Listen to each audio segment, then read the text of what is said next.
Hello बच्चों, आज हम पढ़ेंगे conservative and non conservative force में क्या डिफरेंस होता है।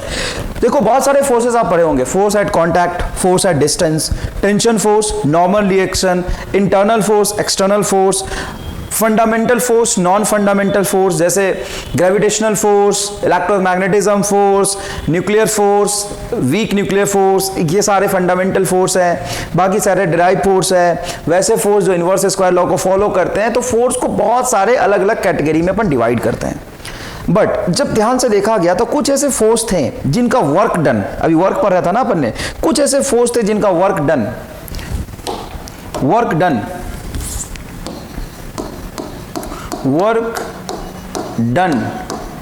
does not depends upon path,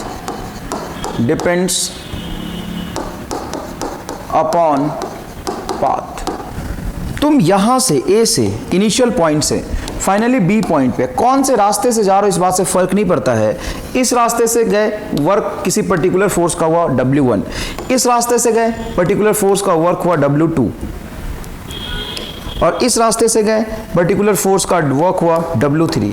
अगर आप इनिशियल और फाइनल पॉइंट के बीच में किसी भी रास्ते से जाते हो और आपका वर्क सेम आ जाता है, मतलब ये तो आश्चर्य की बात है भाई। चाहे तुम किसी भी रास्ते को फॉलो करो, तुम किसी भी रास्ते से जाओ, इस रास्ते से जाओ, इस रास्ते से जाओ या इस रास्ते से जाओ, वर्क सेम आ रहा है। इसका क्या मतलब हो सकता है? इसका मतलब है कि work done initial and final point पे तो डिपेंड कर रहा है, लेकिन पाथ पे डिपेंड नहीं करता।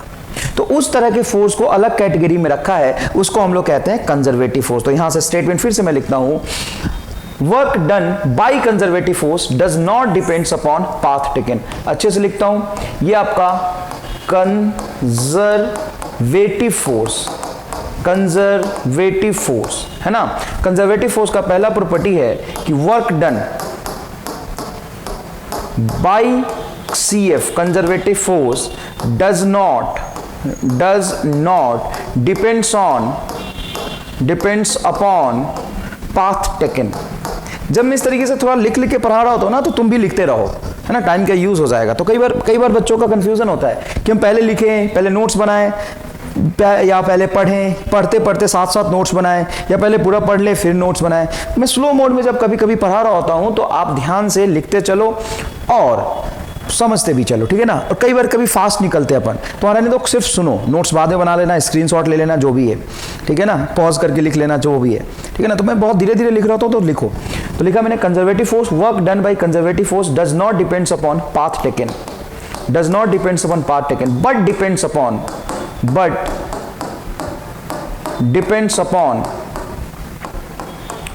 Depends upon initial and final position. Initial and final position के लोकेशन पे डिपेंड करेगा, लेकिन इनका वर्क डन पाथ पे डिपेंड नहीं करेगा, ठीक है ना। तो ध्यान से देखिए, if initial and final position is same, if initial and final position is same, then work done by conservative force is 0। क्यों भाई? क्योंकि इनिशियल एंड फाइनल पोजीशन पे डिपेंड करता है, और इनिशियल पॉइंट और फाइनल पोजीशन सेम ही है। मतलब तुम यहां से चले और यहीं पे आ गए, तो नेट डिस्प्लेसमेंट क्या हो गया? 0। तो वर्क डन क्या हो गया? 0। तो एक साइक्लिक पाथ पे जो वर्क डन होता है वो 0 हो जाता है। साइक्लिक पाथ मतलब initial and final position same हो, तो work done by conservative force on cyclic path is 0। अब ऐसे कौन कौन से फोर्स हैं जिसको आप कंजर्वेटिव फोर्स के कैटेगरी में रख सकते हैं? ऐसे कौन कौन से फोर्स है? पहला ही फोर्स है ग्रेविटेशन फोर्स। आपने देखा था, ये तो आपने समझा ही था कि ग्रेविटेशनल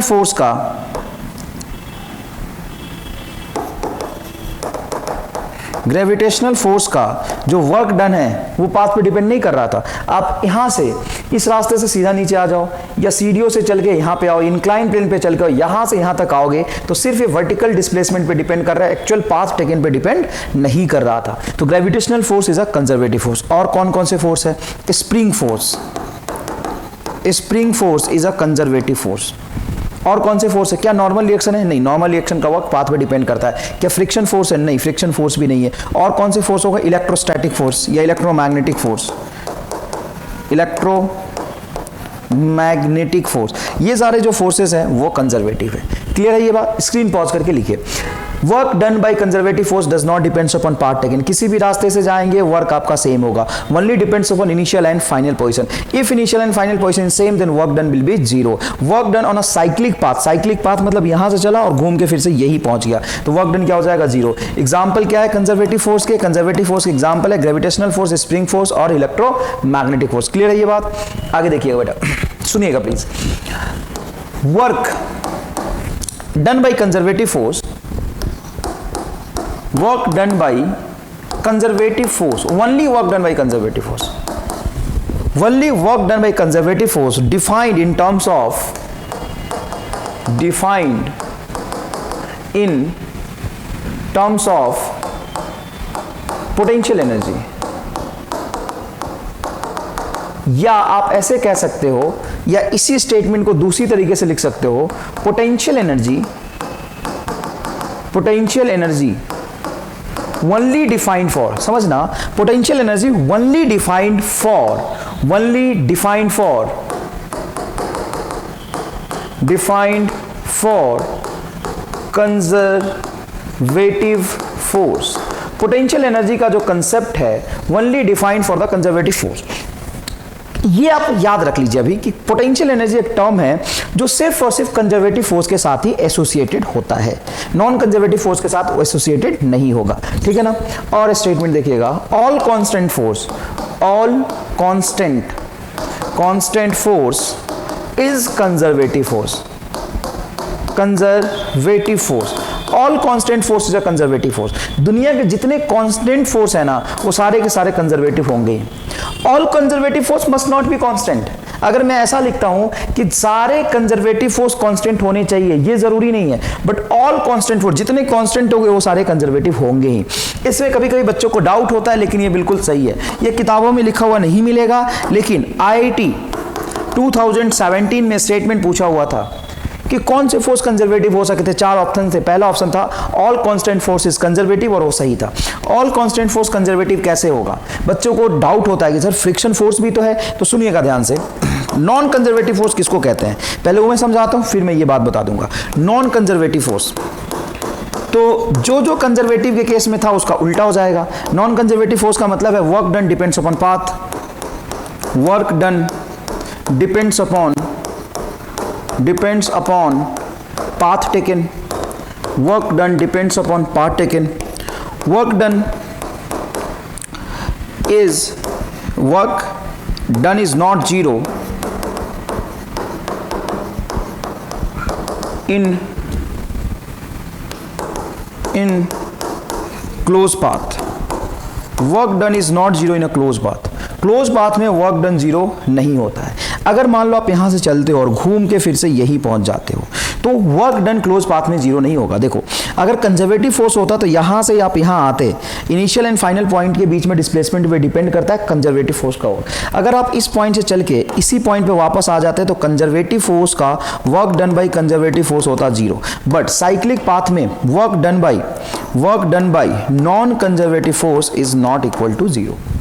क्लियर है बात? Concept of potential energy, concept of potential energy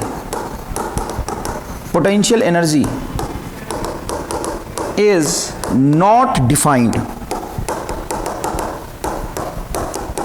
for non-conservative force। Non conservative force के लिए कंसेप्ट ऑफ पोटेंशियल एनर्जी जैसी चीज डिफाइंड नहीं होती है। Concept of potential energy is only defined for the conservative force. अगर कोई फोर्स नॉन कंजर्वेटिव है तो उसके लिए पोटेंशियल एनर्जी जैसा कोई फिजिकल क्वांटिटी डिफाइन नहीं होता है। क्लियर है बात? यहां तक आप समझ गए? इसके एग्जाम्पल कौन कौन से होते हैं? तो देखो, ऐसे सोचना, एक अभी आगे पढ़ते जाओगे धीरे धीरे समझ आएगा।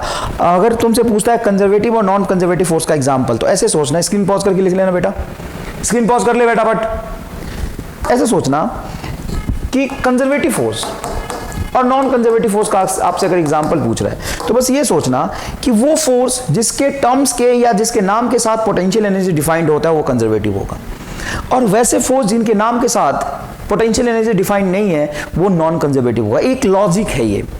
याद रखने का। नहीं तो कई बार बच्चा कंफ्यूज हो जाता है कि ये कंजर्वेटिव है या नहीं। पहली बार आप पढ़ रहे हो तो याद रखना, जैसे ग्रेविटेशन तो आपने 9th क्लास में भी थोड़ा पढ़ा होगा, अभी 11th क्लास में पढ़ा होगा, ग्रेविटेशनल पोटेंशियल एनर्जी। मतलब अगर वैसा फोर्स जिसके नाम के साथ पोटेंशियल आता है वो कंजर्वेटिव होता है। जैसे gravitational force, gravitational force, spring potential energy भी होता है, इसीलिए स्प्रिंग फोर्स आ जाएगा, spring force.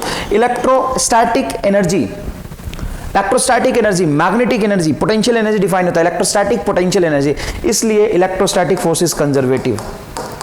Electrostatic force is conservative, magnetic force is conservative, magnetic force due to magnet, due to magnet is conservative. अगर किसी भी फोर्स के साथ पोटेंशियल एनर्जी एसोसिएटेड है तो वो इसीलिए एसोसिएटेड है क्योंकि वो कंजर्वेटिव होगा। स्प्रिंग पोटेंशियल एनर्जी होता है इसलिए स्प्रिंग फोर्स कंजर्वेटिव। अच्छा, फ्रिक्शन पोटेंशियल एनर्जी नहीं होता तो फ्रिक्शन कैसा फोर्स होगा? Non conservative. फ्रिक्शन कैसा फोर्स होगा? Non conservative. नॉर्मल रिएक्शन, इसके लिए पोटेंशियल एनर्जी डिफाइन नहीं होता तो नॉर्मल कैसा फोर्स होगा? Non conservative. नॉर्मल कैसा फोर्स होगा? Non conservative. टेंशन, टेंशन के लिए पोटेंशियल एनर्जी डिफाइन नहीं होता है तो टेंशन कैसा फोर्स होगा? Non conservative. न्यूक्लियर फोर्स, तो न्यूक्लियर फोर्स के लिए पोटेंशियल एनर्जी डिफाइन नहीं होता तो ये न्यूक्लियर भी नॉन कंजर्वेटिव होगा अप टू सर्टेन लिमिट, है ना। तो न्यूक्लियर फोर्स को अभी बाद में बात करेंगे, ये 12th के लास्ट में आएगा, अभी तक आपसे नहीं पूछा जाएगा, ठीक है ना। तो इसके बारे में अपन बाद में बात करेंगे, न्यूक्लियर फोर्स। और सा भी कोई फोर्स बताइए। नॉर्मल रिएक्शन ले लिया अपन ने, टेंशन ले लिया, फ्रिक्शन ले लिया। मस्कुलर फोर्स, उसके लिए कोई मस्कुलर पोटेंशियल एनर्जी डिफाइन नहीं होता तो नॉन कंजर्वेटिव हो जाएगा। तो वैसे फोर्स जिसके लिए पोटेंशियल एनर्जी डिफाइन ना होता हो, वैसे फोर्स जिसके लिए पोटेंशियल एनर्जी डिफाइन ना होता हो वो सारे नॉन कंजर्वेटिव होते हैं। वैसे फोर्स जिसके लिए पोटेंशियल एनर्जी डिफाइन होता हो वो सारे कंजर्वेटिव फोर्स होते हैं। क्लियर है? अब आइए स्क्रीन पॉज करके एग्जाम्पल लिख लीजिए, स्क्रीन पॉज करके एग्जाम्पल लिख लीजिए। अब आइए आपको समझाते हैं ऑल कांस्टेंट फोर्सेस कंजर्वेटिव, ये मैं समझा देता हूँ। ऑल कांस्टेंट फोर्सेस कंजर्वेटिव कैसे होता है, एग्जाम पॉज करके लिख लो बेटा। ऑल कांस्टेंट फोर्सेस कंजर्वेटिव कैसे होता है? मान लो, देखो बेटा, मान लो यहां पे एक ऑब्जेक्ट है m मास का। बच्चा कहता है कि सर फ्रिक्शन फोर्स भी तो कांस्टेंट फोर्स है तो इसकी वजह से भी वर्क डन 0 आना चाहिए। तो चलो स्टार्ट करते हैं। मान लो एक ऑब्जेक्ट को मैं आगे लेके जा रहा हूँ v वेलोसिटी से, फ्रिक्शन कहाँ लगेगा? पीछे। ये कितना लग रहा होगा? म्यू mg, ठीक है ना। यहाँ से यहाँ तक इस डिस्प्लेसमेंट में इसको खींच के लाया, ठीक है ना। और फिर मैं क्या करता हूँ कि इसको यहाँ से वापस ले आता हूँ। तो जब मैं इस ब्लॉक को पीछे लेके आ रहा था, जब मैं इस ब्लॉक को पीछे लेके आ रहा था तो फ्रिक्शन फोर्स कहाँ लग रहा था? फ्रिक्शन फोर्स पीछे लग रहा था, मोशन के अपोजिट में लग रहा था। फ्रिक्शन फोर्स कहाँ लग रहा था? मोशन के अपोजिट में लग रहा था। तो मतलब एक ही लाइन पे लेके गया, जिस लाइन पे इसको आगे लेके गया वहीं से पीछे लेके आ गया। तो टोटल डिस्प्लेसमेंट बताइए क्या होगा? 0। क्या मैं इनिशियल पॉइंट जहाँ से चला था पार्टिकल को घुमा के वहीं पे वापस ले आया? बिल्कुल सर ले आया। क्या वर्क डन बाई फ्रिक्शन 0 होगा? नहीं, work done by friction force होगा माइनस एफ आर की वैल्यू चाहे आप 2 म्यू जी लिखे इनटू आगे एस और पीछे एस 2s, ये होगा work done by friction. Work done by friction 0 नहीं होगा। क्लोज पाथ में अगर किसी फोर्स का वर्क 0 हो रहा है तो वो कंजर्वेटिव होगा। यहाँ पे क्लोज पाथ में वर्क 0 नहीं हो रहा। और फ्रिक्शन फोर्स कहाँ कांस्टेंट है? जब तुम आगे जा रहे थे तो फ्रिक्शन कहाँ लग रहा था? पीछे। और जब तुम पीछे चल रहे थे तो फ्रिक्शन कहाँ लग रहा था? आगे। कांस्टेंट का मतलब क्या होता है? कांस्टेंट का मतलब होता है constant in magnitude as well as direction. Magnitude के साथ साथ डायरेक्शन में भी कांस्टेंट होना चाहिए। तो देखो, जब तुम आगे चल रहे थे तो फ्रिक्शन पीछे, और जब तुम पीछे चल रहे थे तो फ्रिक्शन आगे। कांस्टेंट फोर्स है क्या? ये नहीं है, कांस्टेंट फोर्स नहीं है। इसीलिए work done by friction close loop में 0 नहीं होता है, क्योंकि जब आगे चल रहे होगे तो फ्रिक्शन कहाँ लगेगा? 0। मान लो एक ऑब्जेक्ट को सर्कुलर पाथ में घुमा रहे हो, ऐसे देखो, रेडियस आ रहा है और एक ऑब्जेक्ट है m मास का, v स्पीड से सर्कुलर पाथ पे घूम गया। Find work done by friction in 1 rotation. Find work done by friction in 1 rotation, in 1 rotation of horizontal track, horizontal circular track, horizontal circular track. Find work done by friction in 1 rotation of horizontal circular track. Horizontal circular track में एक rotation चलने में work done by friction कितना होगा? तो ध्यान से देखना, इस पे नॉर्मल रिएक्शन ऊपर और mg नीचे, तो n बराबर क्या होगा? mg। Work done by friction force क्या होता है? Friction force into displacement. अब सुनना ढंग से, यहां से ऑब्जेक्ट चला, यहाँ से जब ऑब्जेक्ट चल रहा था तो फ्रिक्शन फोर्स इसके जस्ट पीछे लग रहा था, ये घूम घूम घूम के जब आया तो पूरे पाथ पे फ्रिक्शन यहाँ पे अपोजिट डायरेक्शन में अपनी मोशन के अपोजिट डायरेक्शन में अपना डायरेक्शन खुद का चेंज कर रहा है। देखो टेंजेंट की तरफ फ्रिक्शन है तो हर इंस्टेंट पे डायरेक्शन चेंज हो रहा है कि नहीं चेंज हो रहा है। तुम ऐसे सोचो, यहाँ से ऑब्जेक्ट चला था, यहाँ पे घूम के एक चक्कर आ गया, टोटल डिस्प्लेसमेंट कितना हो गया 2πr, टोटल डिस्प्लेसमेंट कितना हो गया 2πr, एंड फोर्स कितना लगा mu normal reaction mg minus, ये हो जाएगा work done. Zero work done नहीं होगा। क्यों जीरो वर्क डन नहीं होगा?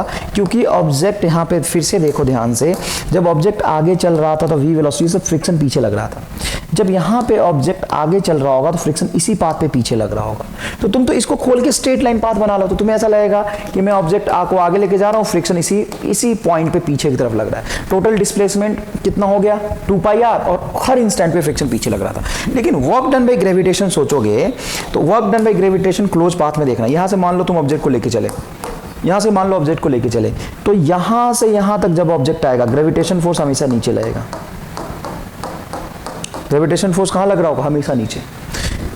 तुम इस डायरेक्शन में कुछ जाओगे, ग्रेविटेशन फोर्स नीचे नीचे नीचे नीचे नीचे नीचे, तो यहाँ से यहाँ तक जो वर्क डन होगा वो होगा तुम्हारा gravitational force mg into 2r। क्यों? क्योंकि तुम्हारा मान लो डिस्प्लेसमेंट ये है, पाथ का लेंथ ये है, लेकिन फोर्स की डायरेक्शन में जो डिस्प्लेसमेंट है वो तो यहाँ से यहाँ तक होगा, वर्टिकल डायरेक्शन में डिस्प्लेसमेंट तो 2r ही हुआ। फिर जब यहाँ से यहाँ तक जाओगे तो वर्क डन आपका हो जाएगा माइनस mg इंटू 2r। तो net work done close path में क्या हो गया? जीरो। और वैसे भी work done by gravitational force initial and final point के वर्टिकल डिस्प्लेसमेंट पे डिपेंड करता है। यहाँ से चला था फिर घूम के यहाँ आ गया तो वर्टिकल डिस्प्लेसमेंट क्या हो गया? जीरो। तो work done by gravitational force क्या हो जाएगा? जीरो। क्या समझ में आया आपको? तो ये वाला केस आप लिख लीजिए, work done by friction force on one rotation on a horizontal circular track. Friction force एक कांस्टेंट डायरेक्शन में नहीं लग रहा होता है। ग्रेविटेशनल फोर्स का मैग्नीट्यूड भी कांस्टेंट है mg और डायरेक्शन भी कांस्टेंट है।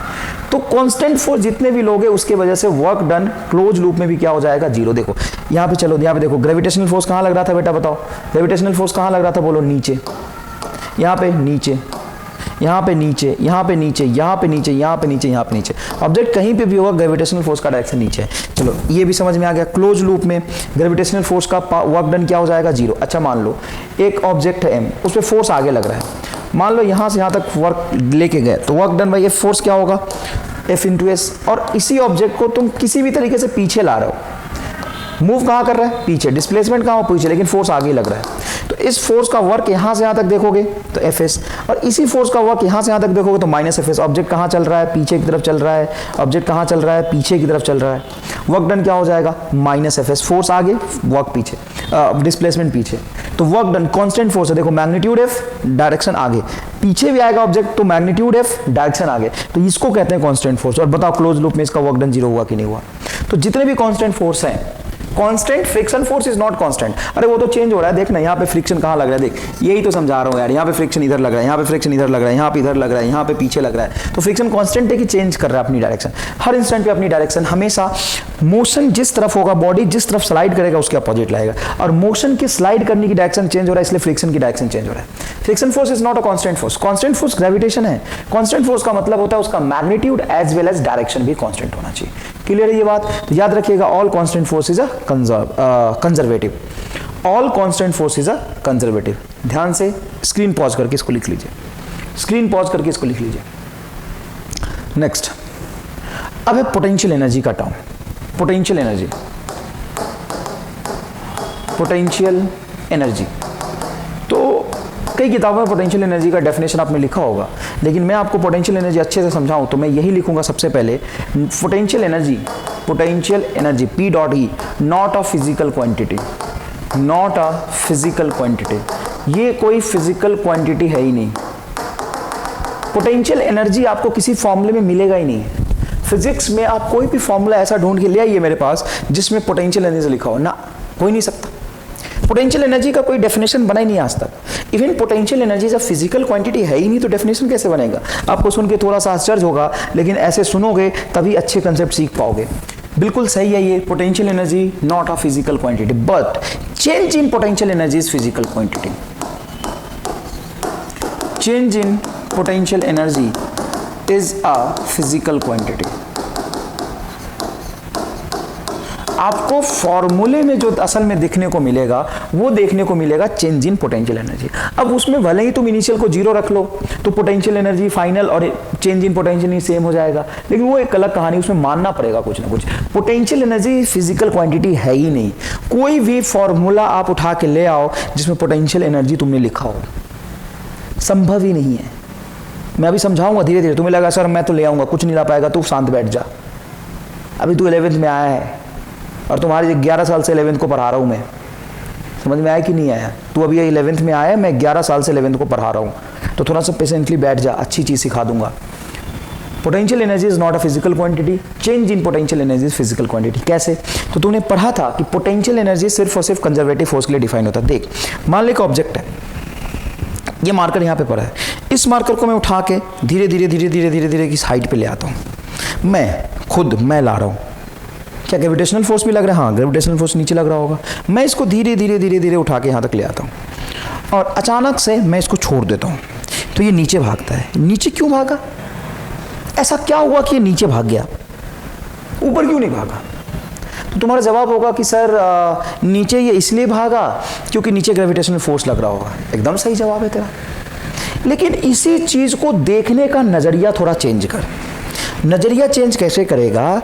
मैं कहूंगा, तूने यही बोला था ना कि सर ऊपर आप लेके जा रहे हो, चलो यहाँ ले आए, जैसे ही छोड़ोगे तो ग्रेविटेशनल फोर्स mg नीचे लग ही रहा था, तो ग्रेविटेशनल फोर्स की वजह से नीचे आ जाएगा। सर कोई खास बात नहीं इसमें, mg की वजह से नीचे आएगा। बिल्कुल सही जवाब है तुम्हारा, लेकिन इसको थोड़ा अलग नजरिए से देखो। मान लो इसको मैं h हाइट पे ले आया और अचानक से छोड़ा, तो भागता हुआ एनर्जी गेन करता हुआ नीचे आया, मतलब काइनेटिक एनर्जी बढ़ता हुआ नीचे आया, तो पक्की इसके पास कोई ना कोई एनर्जी रहा होगा, क्योंकि एनर्जी ऑलवेज कंजर्व्ड। मैं यहाँ पे रेस्ट में इसको रखता हूँ, इसकी काइनेटिक एनर्जी भी क्या है? 0। और जैसे मैं छोड़ूंगा तो आपको पता है आइसोलेटेड सिस्टम एनर्जी कांस्टेंट रहता है, तो ये नीचे आया और इसकी एनर्जी बढ़ रही है, तो एनर्जी इसके नजरिए से देखूंगा तो मैं कहूंगा कि इसके पास पक्का यहाँ पे हाइट पे होने की वजह से कोई एनर्जी थी, और वो एनर्जी ये लूज करके ना नीचे आ रहा है, और उसी एनर्जी को नाम देते हैं ग्रेविटेशनल पोटेंशियल एनर्जी।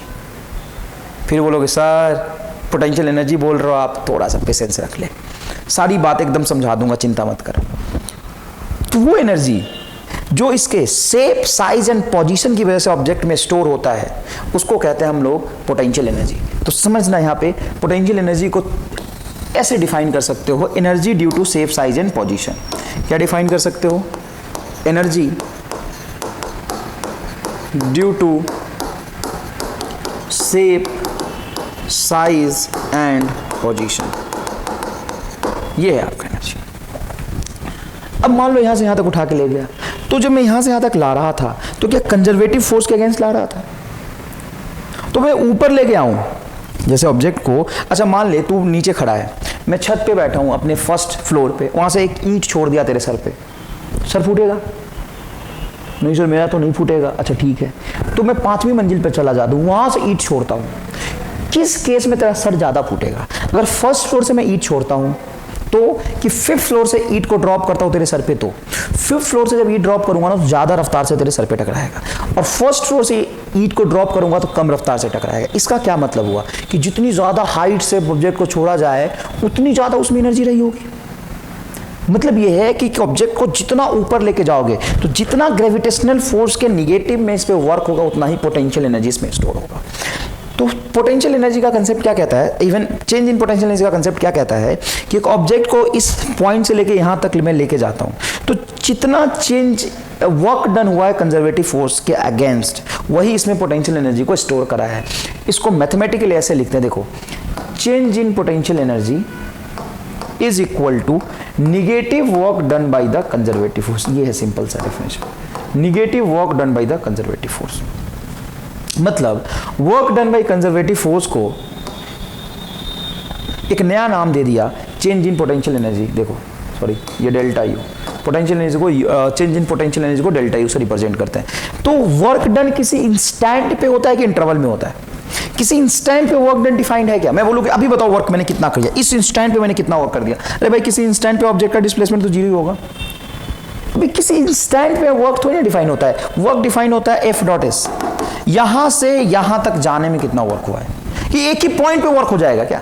अरे एक पॉइंट से किसी दूसरे पॉइंट पे जाओगे तो कुछ डिस्प्लेसमेंट होगा, तभी तो वर्क डिफाइन होगा एफ डॉट एस। किसी इंस्टेंट पे मैंने कितना वर्क किया बताओ। अबे भाई और इंटीग्रेशन भी करता है तो एफ डॉट डी एस का इंटीग्रेशन बिना लिमिट के करता है क्या? कुछ लिखता है लिमिट S1 से S2 तक, मतलब वर्क S1 से S2 तक जाने में कितना हुआ है। किसी इंस्टेंट पे वर्क डिफाइंड नहीं है, लिख लीजिए बात। Work is not defined at any instant, work is defined in interval of S1 to S2। तो कंजर्वेटिव फोर्स का जो वर्क होगा, कंजर्वेटिव फोर्स का जो वर्क होगा उसके निगेटिव वैल्यू को ही हम कहते हैं चेंज इन पोटेंशियल एनर्जी। मतलब change in potential energy is nothing but negative work done by the conservative force. Negative work done by the conservative force is equal to change in potential energy. Negative work done by conservative force, conservative force, ये negative work done by, देखो ये minus की वजह से negative आया है, और देखो work done by conservative force में माइनस लगा दो, वो किसको बता देगा? चेंज इन पोटेंशियल एनर्जी को। किसको बता देगा? वो चेंज इन पोटेंशियल एनर्जी को। तो mathematically change in potential energy इस तरीके से डिफाइन होता है। ये यही समझाने की कोशिश कर रहा है कि अगर ऑब्जेक्ट को तुम ऊपर उठा के ले जाओगे तो ग्रेविटेशनल फोर्स का वर्क निगेटिव या पॉजिटिव, आराम से सोचो। ऑब्जेक्ट को यहाँ से उठा के ऊपर ले गए तुम, ऑब्जेक्ट का डिस्प्लेसमेंट ऊपर और फोर्स नीचे। ऑब्जेक्ट का डिस्प्लेसमेंट कहाँ हो रहा है? ऊपर हो रहा है, और फोर्स कहाँ लग रहा है? नीचे लग रहा है। ऑब्जेक्ट का डिस्प्लेसमेंट ऊपर हो रहा है, फोर्स कहाँ लग रहा है? नीचे लग रहा है। ठीक है ये बात। तो बताओ वर्क डन कैसा होगा? निगेटिव। और निगेटिव वर्क डन जब होगा तो वर्क डन खुद निगेटिव और माइनस यहाँ पे लगा हुआ, तो टोटल डेल्टा यू क्या हो जाएगा? पॉजिटिव। तो पोटेंशियल एनर्जी क्या हो गया? बढ़ गया। देखो ना, वर्क डन मैं ऊपर लेके जाऊंगा तो क्या होगा? निगेटिव। तो work done by conservative force खुद निगेटिव आ रहा है, और ये निगेटिव में फॉर्मूला है, फॉर्मूले में निगेटिव लगा हुआ है यहाँ पे, तो ये माइनस खुद आ गया कंजर्वेटिव फोर्स का, ग्रेविटेशनल फोर्स का वर्क, और फिर यहाँ पे माइनस लगा हुआ है, तो माइनस माइनस क्या हो जाएगा? प्लस। तो डेल्टा यू क्या आ जाएगा? प्लस। मतलब पोटेंशियल एनर्जी क्या हो गया? बढ़ गया। तो किसी भी ऑब्जेक्ट को जमीन से उठा के जितना ऊपर लेके जाएंगे उसकी पोटेंशियल एनर्जी उतनी बढ़ती जाती है। और ऑब्जेक्ट अगर नीचे आएगा, नीचे की तरफ आएगा, नीचे की तरफ आएगा, तो work done by gravitation force कैसा होगा? पॉजिटिव होगा सर। तो work done by gravitational force positive, और ये माइनस लगा हुआ, मतलब डेल्टा यू निगेटिव, मतलब उसकी पोटेंशियल एनर्जी क्या होगी? कम होगी। इसको और अच्छे से समझाएंगे। पहले देखिए, ये इंटीग्रल फॉर्म में है, इसको अगर डिफरेंशियल फॉर्म में लिखेंगे तो कैसे लिखेंगे? पहले इंटीग्रल फॉर्म में इसको लिख लीजिए, delta U is equal to F C dot D R. Delta U एक स्केलर फिजिकल क्वांटिटी है, potential energy, change in potential energy is a scalar physical quantity, not a vector. तो delta U is equal to क्या लिखेंगे? इन दोनों का dot product. तो अगर ये एक्स कंपोनेंट लिखेंगे तो ये होगा माइनस सबसे पहले इंटीग्रेशन करेंगे एफ एक्स का। अरे ये वर्क का फॉर्मूला ही लिख रहा हूँ, और कोई खास बात नहीं है। बताओ, integration of F X into D X plus integration of F Y into D Y plus integration of F Z into D Z. अगर 3 डायमेंशनल फोर्स हुआ तो आप इंटीग्रेशन एक्स वाले फोर्स का वाई के रिस्पेक्ट में तो नहीं करेंगे, एक्स वाले फोर्स का इंटीग्रेशन किसके रिस्पेक्ट में करेंगे? एक्स के रिस्पेक्ट में। वाई वाले फोर्स का वाई के रिस्पेक्ट में, और जेड कोऑर्डिनेट वाले फोर्स का जेड के रिस्पेक्ट में। ये आपका तीनों F X, F Y, F Z इसी कंजर्वेटिव फोर्स का कंपोनेंट होगा।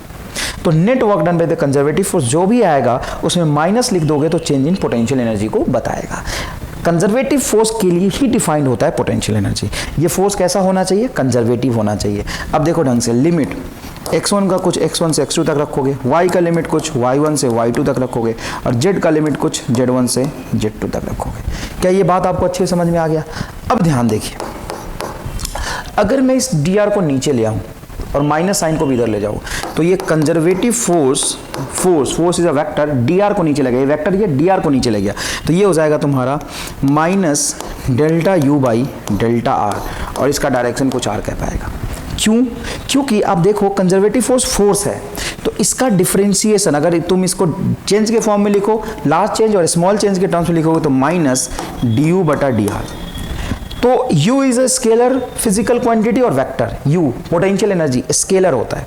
देखो ना, इसका जब डॉट प्रोडक्ट लोगे, दो वेक्टर का अपन जब डॉट प्रोडक्ट लेते हैं, बहुत आसानी से समझा रहा हूं, जब दो वेक्टर का डॉट प्रोडक्ट लेते हैं तो इन दोनों का डॉट आप जब लेंगे तो i dot i1, j dot j1, k dot k1, तो ये स्केलर बनेगा। दो वेक्टर का डॉट प्रोडक्ट क्या होता है? स्केलर। तो पोटेंशियल एनर्जी क्या होता है? स्केलर होता है।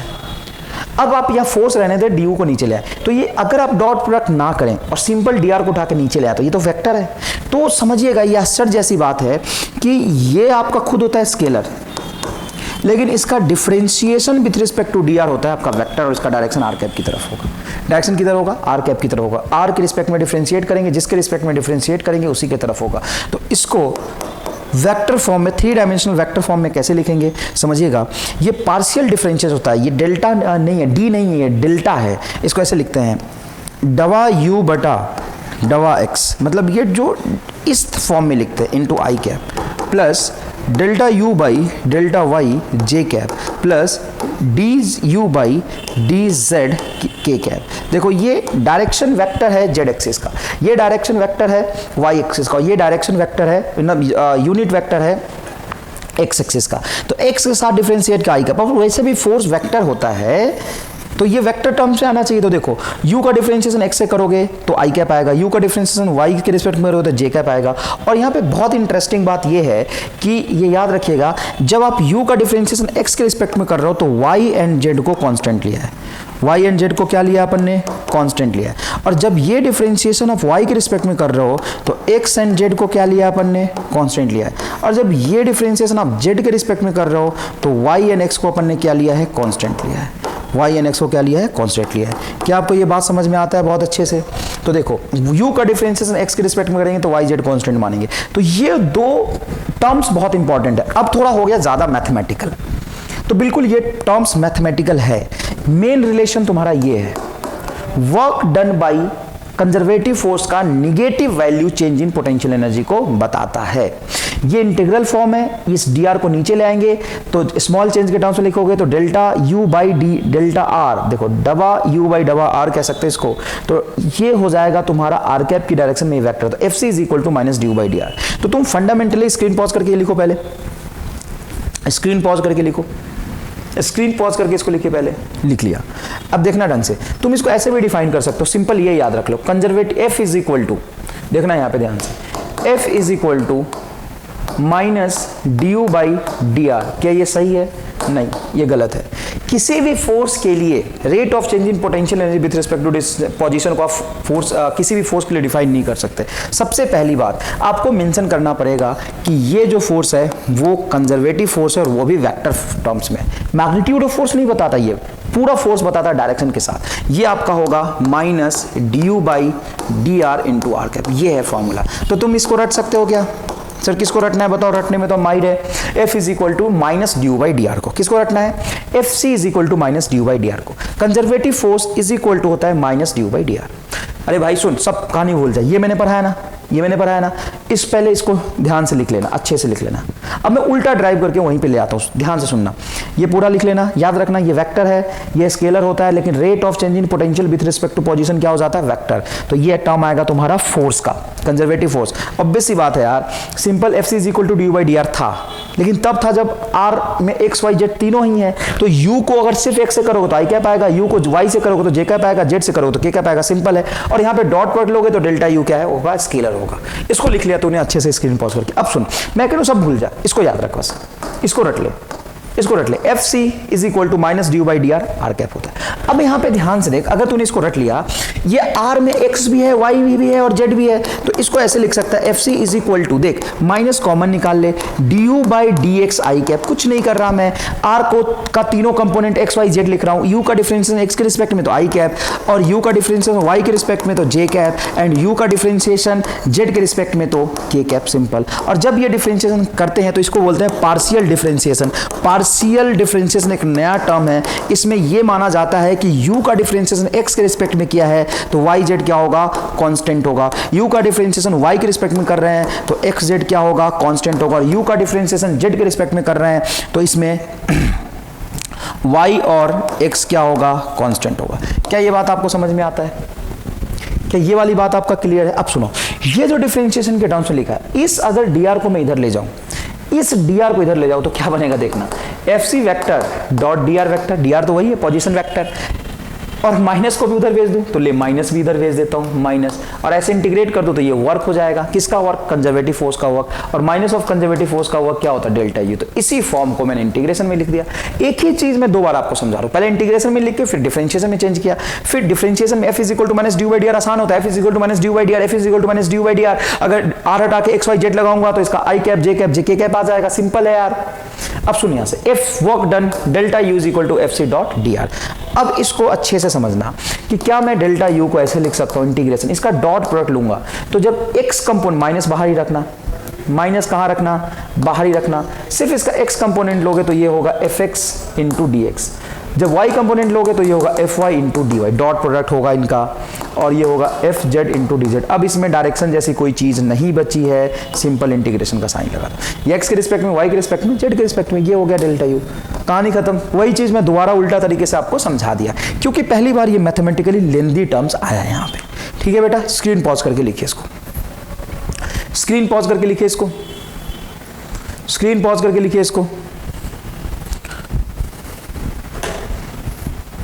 नेक्स्ट देखो बेटा, अब नेक्स्ट यहां पे देखते हैं अपन, समझिएगा प्लीज। अब ये मैं थोड़ा फिजिकली आपको समझाता हूं। Delta U is equal to क्या पढ़ा आपने, minus F C dot D R पढ़ा सर हमने, ठीक है, बहुत बढ़िया पढ़ा आपने। अब यहां पे समझिए, अब सारा कहानी मैं आपको समझाऊंगा।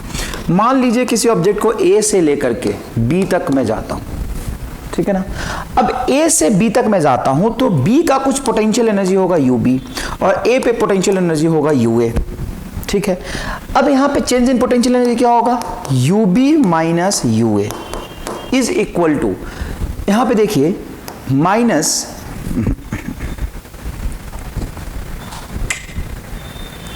नेक्स्ट देखिएगा बेटा, अब मैं आपको कंसेप्चुअली थोड़ा समझाता हूं। बताइए आपने क्या पढ़ा, work done by the conservative force, work done by the conservative force का minus value change in potential energy होता है। मान लो दो पॉइंट बनाया तुमने ए और बी, यहां पे ए और यहां पे मैं तुमने बना लिया बी।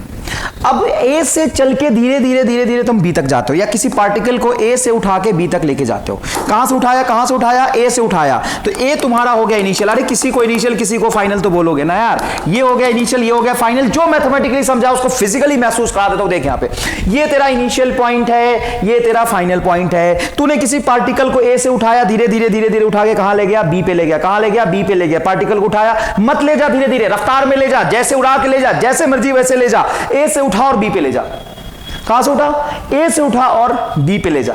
तो कंजर्वेटिव फोर्स अगर वहां पे है तो work done by conservative force minus कुछ कंजर्वेटिव फोर्स का वर्क होगा यहां से यहां तक, तो work done by minus F C dot D R. Work done by conservative force को कैसे लिखेगा, ये लिखेगा F C dot D R. उसका negative value change in potential को बताता है। चेंज इन पोटेंशियल मतलब एक नया टर्म डिफाइन कर दिया कि यहां से यहां तक जब कंजर्वेटिव फोर्स वर्क करेगा, यहां से यहां तक लाने में जो कंजर्वेटिव फोर्स वर्क कर रहा है, देखिए वर्क कर रहा है, उसका निगेटिव वैल्यू बराबर कुछ इसका पोटेंशियल नहीं चेंज हुआ है। मतलब एक ऐसी एनर्जी जो कंजर्वेटिव फोर्स के वर्क करने की वजह से इसमें आई है।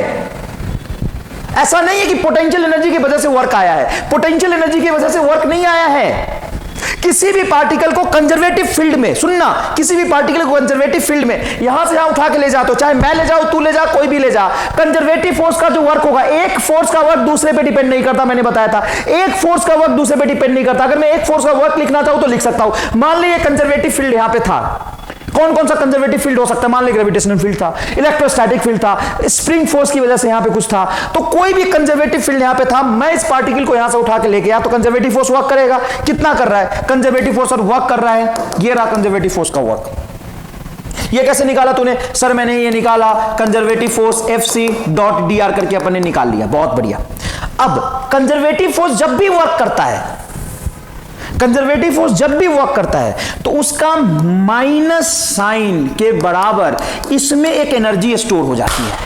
मेरी बात सुनना, कंजर्वेटिव फोर्स जब भी वर्क करता है तो माइनस ऑफ कंजर्वेटिव फोर्स के बराबर, माइनस ऑफ कंजर्वेटिव फोर्स के बराबर बॉडी में एक एनर्जी रह जाता है, और वर्क किसी एक पॉइंट पे नहीं होगा, इंटरवल में होगा। तो पोटेंशियल एनर्जी नहीं आएगा, चेंज इन पोटेंशियल एनर्जी आएगा। मान ले मैं ए से बी तक जाता हूं, कहां से कहां तक जाता हूं, ए से बी तक जाता हूं, देख इनिशियल और ये फाइनल, तो ये डिफाइन होगा potential energy at B minus potential energy at A is equal to minus F C dot D R from A to B, ये आएगा।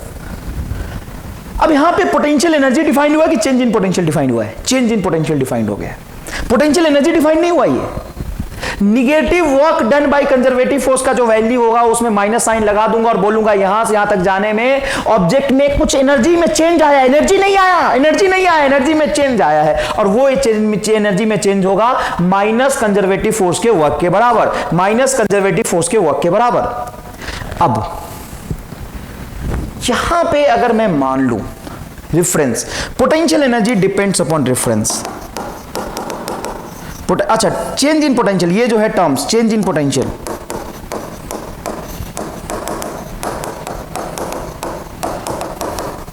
Does not depends upon reference point. तुम reference कहां लेते हो इस बात पे इसको कोई फर्क नहीं पड़ता है। ये तो work done by conservative force जितना होगा उसका negative value change in potential energy आएगा। लेकिन अगर मैं मानता हूं कि यहां पे जो UA है इनिशियल पोटेंशियल एनर्जी जीरो है, ऐसा मैंने मान लिया, क्या मैं मान सकता हूं? तो बिल्कुल पोटेंशियल एनर्जी का कहीं भी रेफरेंस मान सकते हो तुम। तो अगर तुमने यहां पे पोटेंशियल एनर्जी जीरो माना है तो ये टर्म यहां पे जीरो हट जाएगा, मतलब UA को जीरो रखोगे तो फाइनली B का जो पोटेंशियल एनर्जी आ जाएगा वो आएगा माइनस FC.dr।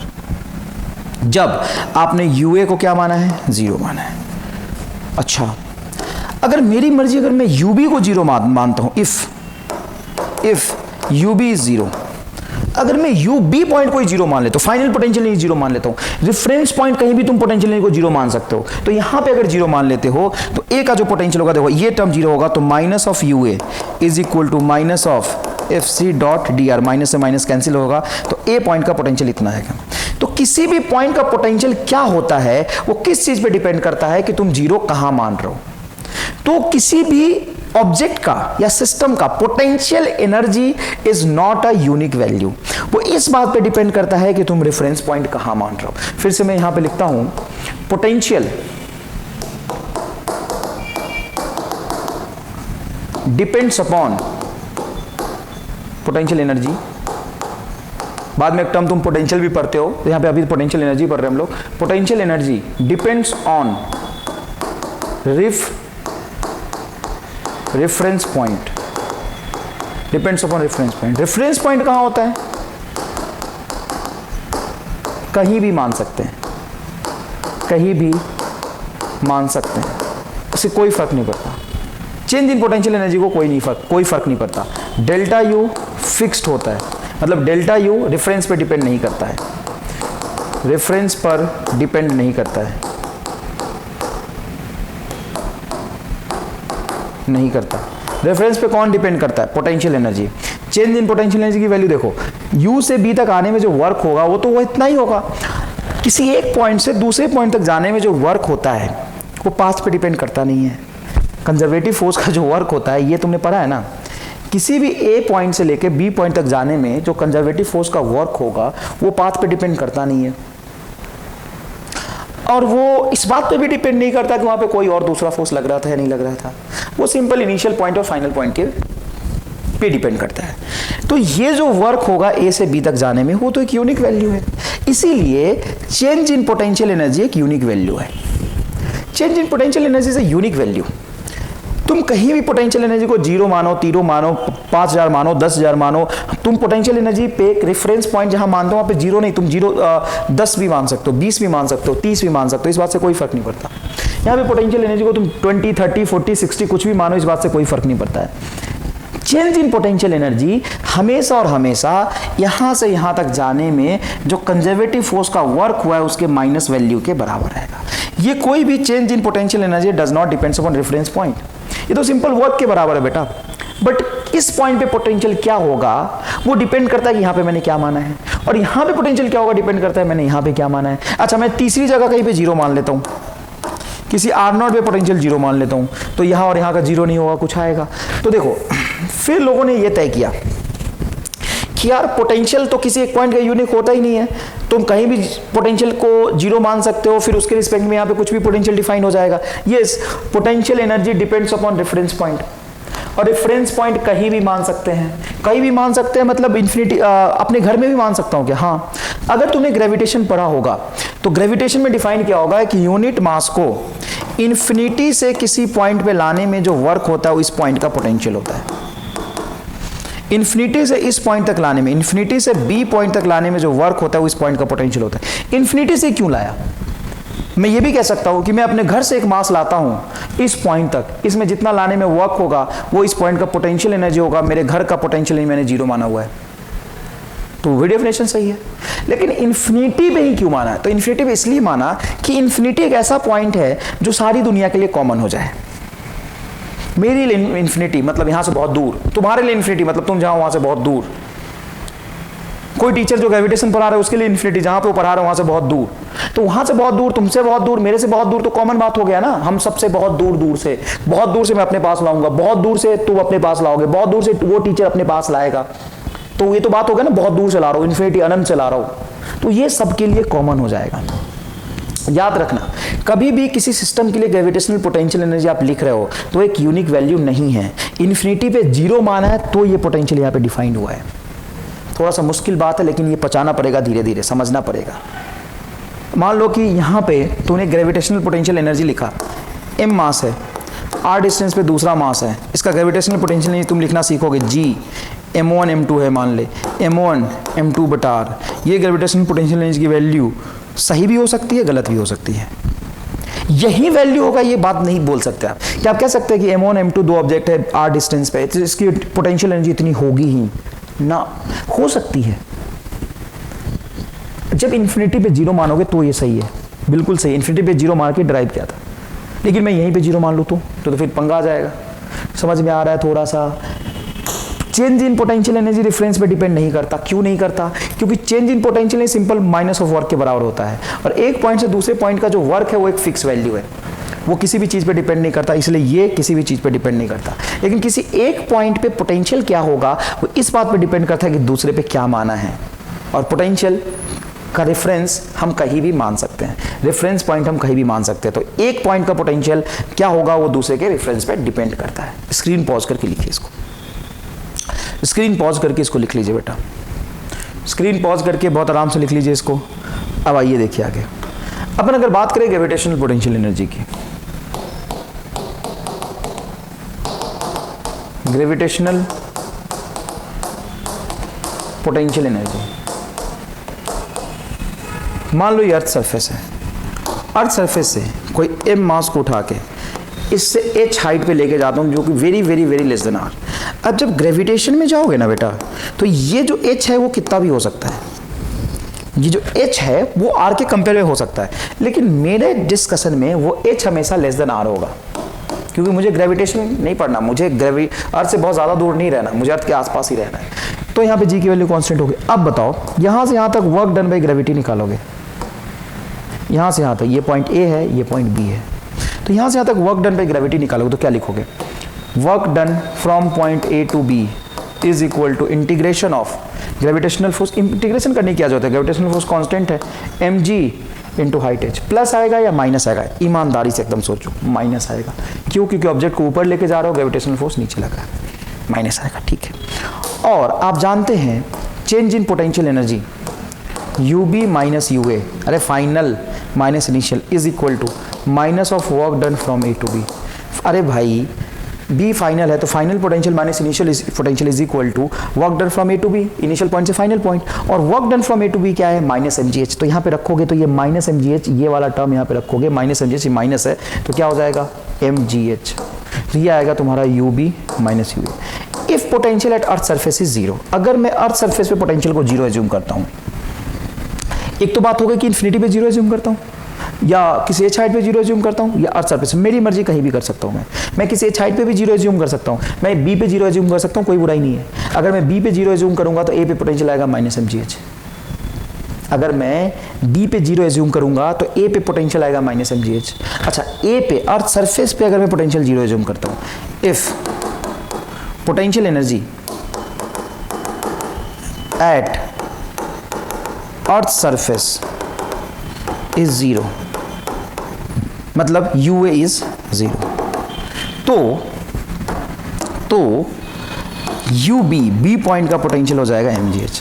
तो अर्थ सरफेस से किसी भी h ऊंचाई पे अगर मास है तो उसका पोटेंशियल एनर्जी mgh होगा, लेकिन provided potential at the earth surface is 0। अगर अर्थ सरफेस पोटेंशियल अगर मैं 5 जूल मानता हूँ, मेरी मर्जी मैं 5 मानूंगा, अगर मैं 5 मानता हूँ तो ये -5 होगा, ये उधर जाके +5 ऐड हो जाएगा।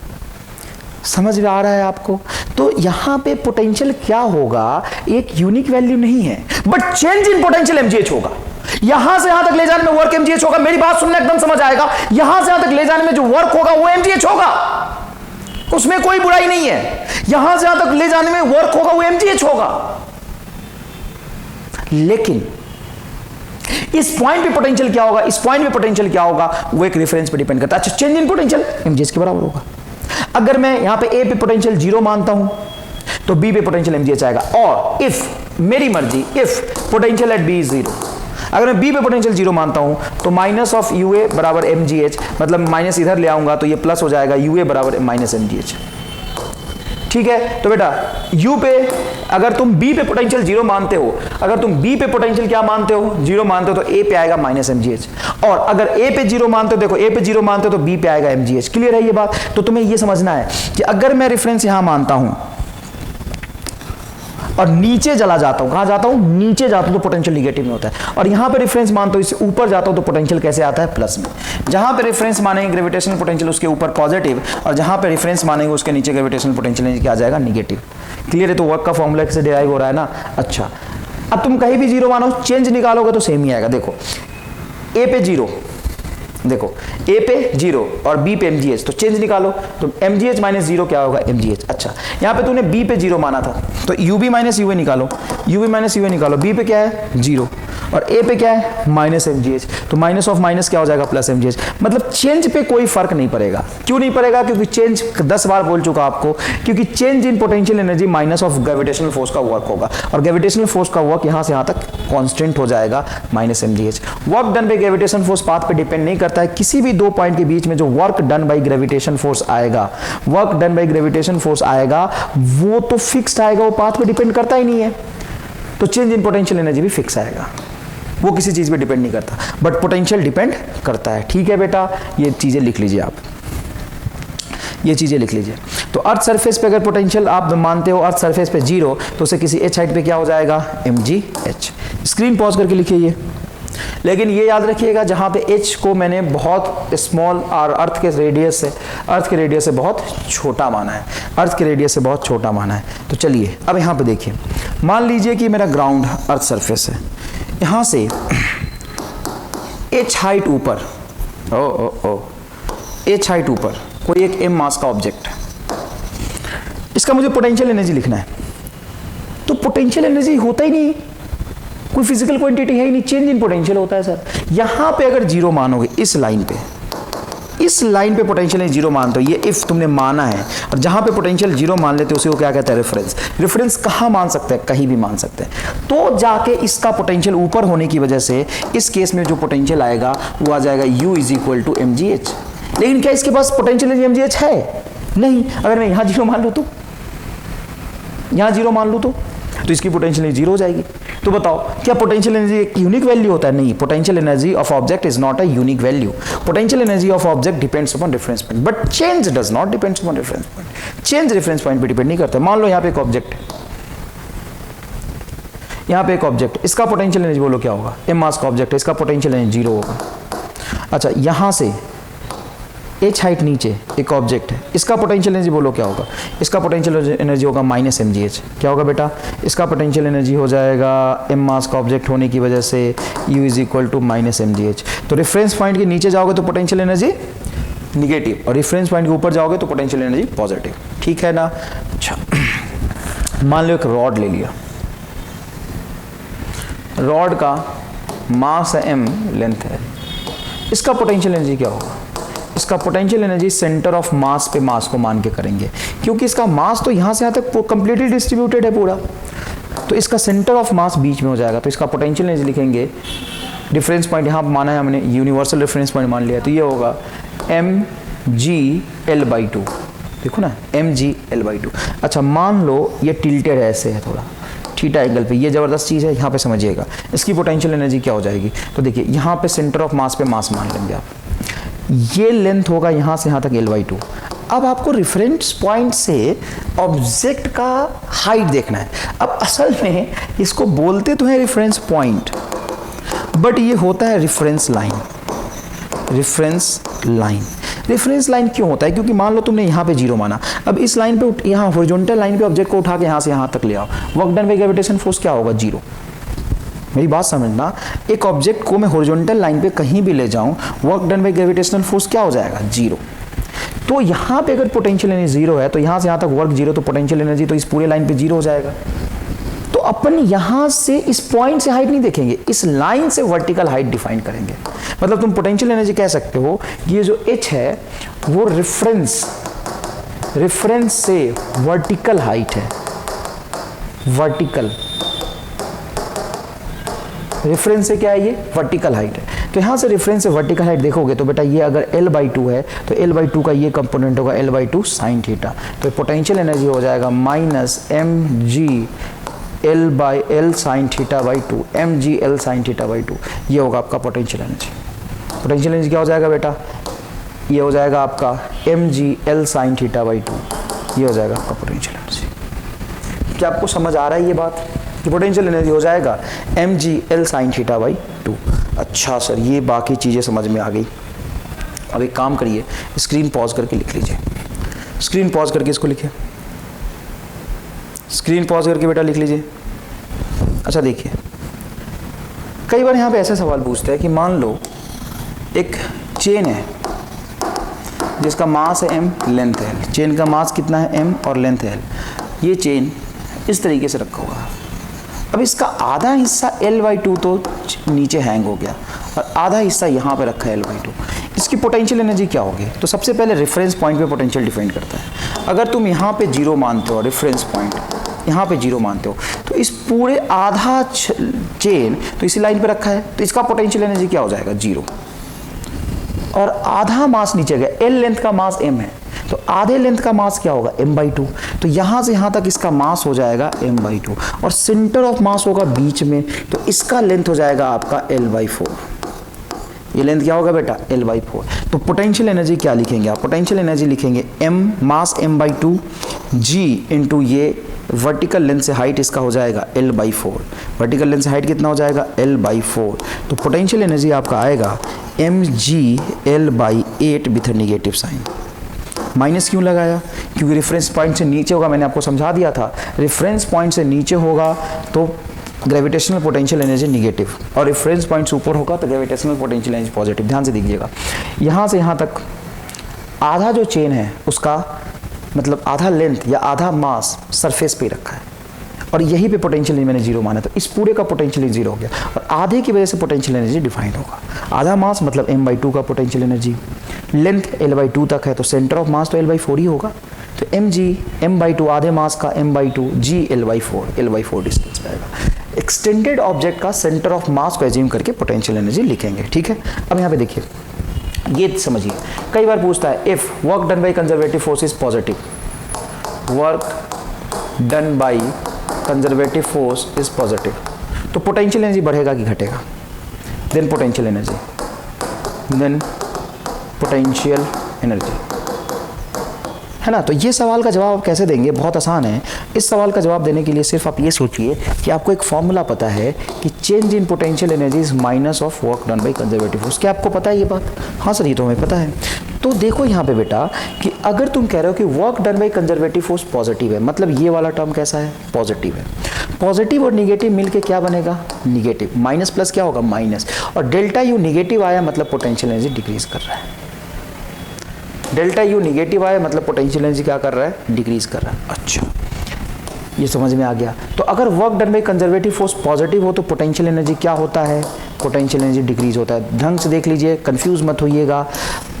Work done by conservative force और चेंज इन पोटेंशियल एनर्जी में एक निगेटिव के साथ रिश्ता डिफाइंड है।